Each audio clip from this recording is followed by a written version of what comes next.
Taste the Daily. Nilgiri மாவட்டம் குன்னூர் அருகே orderly பகுதியில் யானை தாக்கியதில் பழங்குடியின இளைஞர் பரிதாபமாக உயிரிழந்தார். தகவல் அறிந்து சென்ற காவல்துறையினர் மற்றும் வனத்துறையினர் உடலை மீட்டு குன்னூர் அரசு மருத்துவமனைக்கு அனுப்பி வைத்தனர்.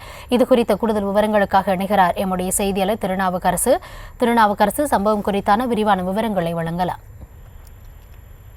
வணக்கம் கௌதமி. நீலகிரி மாவட்டம் குன்னூர் அருகே உள்ள ஆடர்லி பகுதியில் காட்டு யானை தாக்கி பழங்குடியினர் இளைஞர் ஒருவர் உயிரிழந்துள்ளார். குன்னூர் பர்லியார் ஊராட்சிக்கு உட்பட்ட ஆடர்லி பகுதியில் அடிக்கடி யானைகள் வருவது வழக்கம். இந்த நிலையில் நேற்று இரவு அந்த பகுதிக்கு செல்லும் 8:30 கடைசி பேருந்தில் விஜயகுமார் என்பவர் வீட்டிற்கு சென்றுள்ளார். ஆடர்லி பஸ் நிலையத்தில் இருந்து வீட்டுக்கு சென்று கொண்டிருந்த விஜயகுமாரை யானை தாக்கியதில் சம்பவ இடத்திலேயே பரிதாபமாக உயிரிழந்துள்ளார்.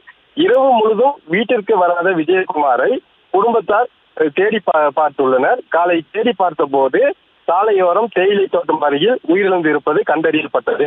உடனடியாக காவல்துறையினருக்கும் வனத்துறையினருக்கும் தகவல் அளிக்கப்பட்டுள்ளது.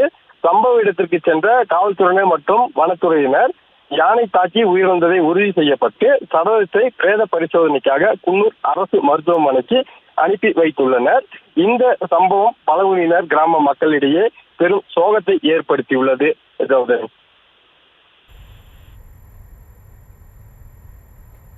விவரங்களுக்கு நன்றி திருநாவுக்கரசு. Taste the Daily.